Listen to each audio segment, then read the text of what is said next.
एक लड़की सामने से आती है, तुमसे बात करती है, तुमको अच्छे से ट्रीट करती है, तुमसे अच्छे से दोस्ती करती है और तुमको अपने प्रायोरिटी में सबसे टॉप पे रखती है। लेकिन जब तुम उसके प्यार में गिर जाते हो तब वो तुम्हें इग्नोर या रिजेक्ट क्यों कर देती है? कभी सोचा है? आज हम उसी बारे में बात करने वाले हैं। तो सबसे पहले एक कहानी से उसको समराइज करते हैं, ठीक है? तो तुम कॉलेज जाते हो, कॉलेज में तुम्हारे क्लास में ही तुम्हें एक लड़की पसंद आती है, लेकिन तुम रहते हो एकदम सिग्मा विग्मा पर्सनैलिटी वाले बंदे। पहले जाके लड़की से बात नहीं करनी, एकदम चार पर्सनालिटी वाले रहते हो तो तुम बात नहीं करते। लेकिन कुछ दिन बाद वही लड़की सामने से आती है और छोटी छोटी कन्वर्सेशन करती है, तुमसे बातें करती है, एकदम अच्छे से बात करती है दोस्त की तरह।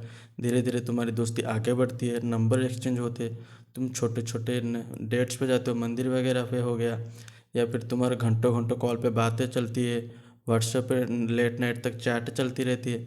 तब तुमको पता चलता है कि उसने तुमको दोस्ती से ऊपर रखा है, तुमको प्रायोरिटाइज कर रहा है, एकदम सब कुछ सीन एकदम अच्छे से चल रहा होता है। फिर अचानक से वो लड़की तुमको इग्नोर करती है। जैसे कि जहाँ पर वो तुमको पहले देख के तुम्हारे पास आके बातें करती थी, उस जगह पे वो तुमको देख के इग्नोर करती है। मैसेज में तुमको रिप्लाई नहीं देती, मतलब सीन ही नहीं करती। 6-6 घंटे बाद रिप्लाई करती है। कॉल रिसीव ही नहीं करती। अगर तुम जब बार बार कॉल करते तो वो बताती है कि इधर था बिजी था इसलिए मैं उठा नहीं पाई। फिर ये चीज़ें तुमको करती है हर्ट, तुमको वो तकलीफ पहुंचाती है। तो फिर तुम क्या करते हो कि ये ऐसा क्यों बिहेव करी, तुम एकदम बौखला जाते हो कि ये भाई ये क्या हो गया, वही तो आई थी, अब क्या हो गया, क्या हो गया, क्या हो गया, ये ऐसे ऐसे तुम बौखला जाते हो। फिर तुम क्या करते हो, फिर भी तुम उसके पीछे पड़े रहते हो एकदम। वो रिप्लाई नहीं करे, तुम 6 मैसेज और कर रहे हो, वो कॉल रिसीव नहीं करे, तुम 6 बार और कॉल कर रहे हो, तुम जान रहे हो कि वो तुमको देख के इग्नोर करके जा रही है, फिर भी तुम उसके पीछे जा रहे हो, यार तूने मेरे को देखा नहीं कि ऐसे पूछ रहे हो। फिर ये ऐसे ऐसे करके तुम मतलब एकदम थक जाते हो। फिर तुम्हारे दिमाग में ये आइडिया आता है कि यार मैं उसको प्रपोज कर देता हूँ, क्योंकि मैं तो प्यार में पड़ चुका हूँ, मैं अब अपनी फीलिंग्स को इजहार कर देता हूँ, जो होगा देखा जाएगा। अब मैं नहीं रुक सकता, क्योंकि तो अब वो डायरेक्ट तुमसे मिलती नहीं है, तुम कॉल या फिर मैसेज पे उसको प्रपोज करते हो। मान लो मैसेज पे तुमने उसको प्रपोज किया, फिर उसने क्या बोला, और लड़की तो है वो तो सीधा मना नहीं करेगी। वो बोलेगी यार तू मेरे बारे में ऐसा सोचती थी, यार तुम हमारे बारे में ऐसा कैसे सोचते हो, तो हम तो एक अच्छे दोस्त हैं ना। तो वो सब बात तुम अपने दिमाग में मत रखो, हम एक अच्छे दोस्त बन के रहते हैं। फिर इधर कुछ लौंडे अपने मतलब वैल्यू को और गिरा देते हैं। वो बोलेगी ठीक है, फिर मतलब रिलेशनशिप से अगर कुछ नहीं तो कुछ ही से ऐसे तो दोस्ती में रह लेते। लेकिन कुछ लोग इधर आके उनका थोड़ा सा मतलब वैल्यू रहता, वो बोलते नहीं, मेरा इंटेंशन ऐसा था, मैं तेरे को प्यार करता था, तो मैं दोस्ती में लेस में सेटल नहीं हो सकता। तो फिर उधर से मतलब जितना भी मनाने के बाद भी उधर से रिप्लाई आएगा नो। तो फिर इधर ही कहानी ख़त्म, क्योंकि हो गए तो अब तो तुम रिजेक्ट हो गए तो कहानी ख़त्म। तो अब तुम मतलब कुछ मतलब तुम सोचोगे कि यार ये सब कैसे हो सकता है, उसने ही तो सामने से आके मेरे को मतलब प्यार किया, मेरे से दोस्ती की, मेरे से नंबर लिया, उसने सारे कॉन्वर्सेशन पहले की, सब कुछ तो उसने स्टार्ट किया, फिर अचानक हुआ क्या कि मतलब उसने मेरे को इग्नोर या रिजेक्ट कर दिया।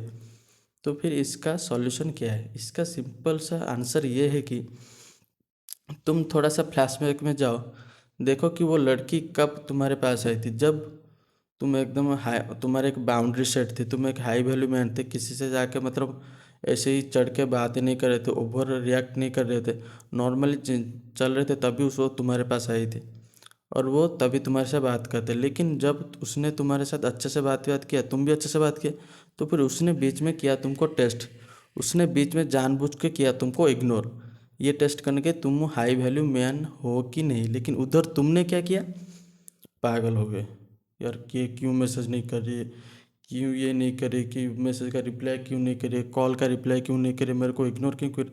इधर तुम हो गए पागल।